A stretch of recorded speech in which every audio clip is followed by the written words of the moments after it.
What's up guys, welcome to Lore Gains. My name is Alvin, and today, can we beat Ruby Amethyst, the best deck of set 4, versus a new and improved Amber Steel with set 5 cards? But first, let's get into our deck list, guys. Starting off with Cinderella, we are running 4. I think we cut this down to 3. It didn't come in as clutch as usual, and also plan on taking out the Cinderella shift target because she feels a little slow, and I think we're gonna go into a very aggressive meta into set 5. That's just my theory. Purple yellow is looking really spicy. Daisy Duck at 4. Her effect says when she quests, opponent reveals the top card of their deck. If it's a character, it goes into their hand. If it's not, it goes to the bottom. This card is absolutely cracked. In the playtesting, it's so freaking strong. It's hard to remove. It comes out early and swinging. And if you have a whole new world, it doesn't even matter if your opponent's drawing cards. We have the Robin Hood with the shift target 3 and 3. We might bring this up to 4 depending on if we do take out the Cinderella. 7 cost. Ursula 3 drop. She's gonna be crucial in removing our opponent's Daisy Ducks because she can sing Along Came Zeus. Mr. Smee, an amazing 2 drop, aggressive 3/3 stat line. Quest for 2, what more can you hope for? Ariel, she's a staple at 4. Lawrence at 3, I really like his stats. Being able to take down the Daisy Duck in one swing, ultimate power move. So next up is the Pete. I really like the Pete. He is almost like a bare necessities on legs. As soon as you play him, his effect says your opponent cannot play any actions on their next turn. So that is actions and songs. No brawls, no B preps. Very, very good card. Prince Naveen at 3. This card is meta warping. It's so strong. Playing this on turn 4, playing a whole new world or any song for free just feels busted. He is uninkable, so we're playing him at 3. This is all experimental ratios, so they might change. Rapunzel, one of our best draw engines, at 4. The Cinderella, we touched on that. We might cut her out because she seems a little slow. 4, Let the Storm Rage On. 4, Strength of Raging Fire. Amazing songs. We can play them for free with Naveen, so those are staying in. Along Came Zeus at 3, maybe at 4. We'll see about that. With Daisy running around and all these high willpower characters introduced by the new set. We'll check back on that one. Whole New World staple at 4, hands down. Grab Your Sword, depending on the meta, we might keep it at 2. And if we absolutely need the removal for the aggro, possibly at 3. It is a free card with Naveen being played. All right, guys, let's jump straight into the gameplay video. We are playing Amber Steel versus Ruby Amethyst. Our opponent's not playing any new set cards, and I am playing proxies. I don't have access to the cards yet, just in case you guys were wondering how fast, or like how I got them so fast. But we have a very strong start with the Daisy Duck. She's gonna quest at least once if our opponent has the Brawl, which we're okay with. Him using up his turn 3 to remove one of our 1-cost characters is good for us. So he reveals the turn box followers, he adds it to his hand. We play an Ursula. We want strong singers on board. In case he doesn't have the Brawl, we can remove some of his characters that he plays. And there's the Brawl. Cooked. If we went first, Daisy Duck would have quested twice, which is pretty crazy to think about. Very strong card. At 4 for sure. Definitely got to play her at 4. We add a whole new world, so we have to time this whole new world perfectly. I'm looking for another Brawl in his hand. He only has the B prep, so that's okay. We'll still snipe that out of their hand. We are most likely going to play the whole new world before he can get to his B prep. Being mindful, he does have the Medusas in his hand, so that's something that we're going to have to play around. We have a Smee, a whole new world, a Rapunzel, and a Storm Rage On in our hand. I'm trying to tilt the hand a little bit more towards the camera so you guys can see what I have, but I'll learn. We'll get a little better at it. So we have a few options here. We know he doesn't have the Brawl. So the odds of our Ariel getting banished are very, very low. So I wanted to play it out, see a few more cards. We have a lot in our hand, so I didn't want to completely chuck everything into the discard just yet. So we're waiting out the whole new world. We're hoping Ariel survives, because if we can play the whole new world next turn, we're going to be in a really good position. We just drop our whole hand and refresh. But our opponent has the Sisu. I know he's running the Shift, and it's in his hand, I think. I actually don't remember if I saw it in hand. No, I think that's a no. But he sees the Brawl off the top. All right, we're in a bit of trouble. I don't want to hard cast it yet because our hand is completely full. We have 3, 4, 5, now 6 cards in hand. So this is what we have to do. Pray. We just have to pray. We see a Singer. I didn't want to play the Robin Hood because he has the Medusa. I'd rather go wide, clear his Sisu, and drop 2 characters. So we're at least able to develop our Smee and our Lawrence, which are very strong questers. Only the Smee can get hit by the Medusa, and I'm thinking he's gonna go for either the Rapunzel or the Smee, because the Ursula's not really doing too much of a threat here. They can both sing for 4, so they can both sing the Zeus. We have 2 cards in hand.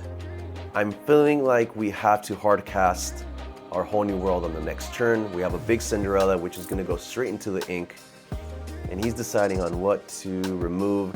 So he decides to remove the more aggressive character, the Smee, who can challenge for a bit more. Strong stat lines. And okay, so we ink it, and there's the Naveed, guys. Holy crap, that's so strong. Did I say Naveed? Naveen. I didn't remember this guy's name. Naveen gets played, plus a free whole new world, refreshes our hand. We still have 2 ink available to use. He is at 6 ink. So we are anticipating a B prep, possibly. We already saw one that we discarded earlier in the game. We play the Ursula, we remove his character, so that way we can quest in. So this following turn, he's gonna B prep if he has it. And if he doesn't have it, he's going to at least Medusa away some of our characters. Let's see how this pans out. We have a lot of board presence. If our board survives, we are in a really good spot if we can quest in with all of our characters. We have a fresh new hand. We see a big Sisu in hand. We haven't used the bare necessities yet to take a peek, but him playing the Maleficent is an obvious sign that he doesn't have the B prep, so we're in a really good spot here. Next turn, we're definitely questing in and clearing up any of his characters because the Sisu is huge, and he has the shield, which I kind of like. So priority number 1 is getting rid of the Sisu because it's strong and it can also, combined with the shield, take out 2 of our characters. So 2 for 1 is not looking good. We see the bare necessities, which is very, very good. We need to look at our opponent's hand and see how and what we need to play around. So he has a rabbit, the castle, the friends, the big Sisu, which is gonna be doing some dirty things on the next turn. All right, big thing here. We have a Storm Rage on. So we're gonna use that and clear out at least one of his characters. We're gonna leave our characters open, but that's fine. We need to see more cards. At least the Zeus is gonna put us in a really good position. And there's the Zeus, let's go. We are top decking like kings today, guys. We inked the small Robin Hood because he's obviously gonna play the big Sisu and that'd be a waste, so we put him straight into the inkwell. Next turn is gonna be brutal because he can take out our Ursula, our Ariel, and Rapunzel, which is 2, 3, 4 lore off of our board with 1 character. It's like a one-sided B prep against this deck. It's very strong. At least we have some board presence left still. This turn is gonna be crucial.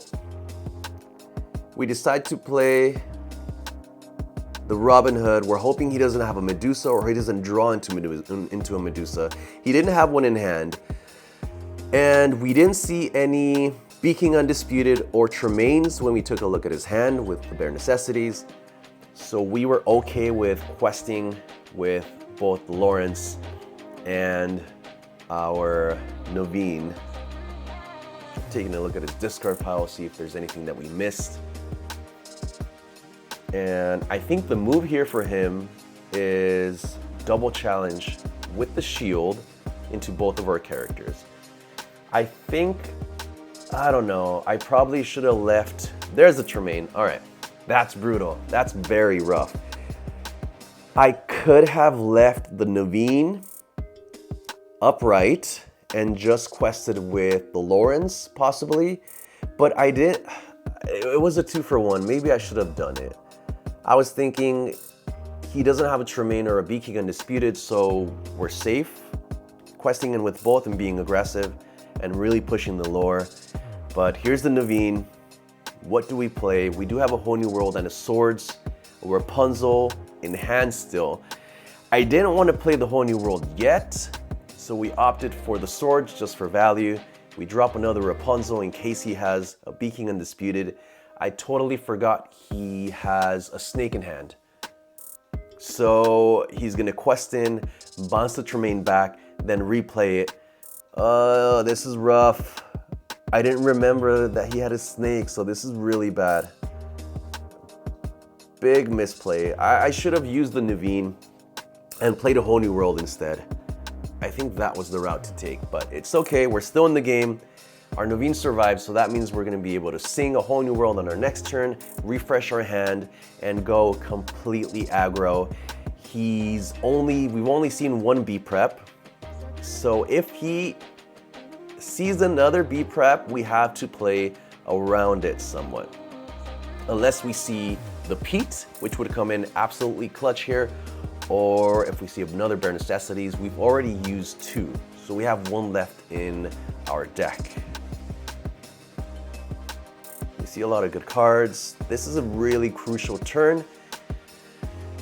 The odds of him having B prep are very high because he hasn't seen it yet and it's not in his discard pile from that last Whole New World. So he most likely does have one in his hand. We want to clear the Tremaine because if we don't, he's just going to bounce it back, and that means more resources in his hand. I don't think he's running a lot of them, but Tremaine and Medusa are doing a lot of damage here. He does have 2 Medusas in his discard pile, which is good. I don't see him running 4 of them. I'm thinking he's running 3. So we're comfortable dropping some of our characters. If he has Medusa, he would play it here, but he's playing the B prep. So that kind of signals to me that he doesn't have any Medusas or Tremaines left, because that would have been a better option. So going into our turn, we have to develop our board. We have to represent lethal, and that is the game plan, guys. Let's go. So he drops characters. That also means he doesn't have a B prep, another B prep in hand. And I am very comfortable going wide on this board.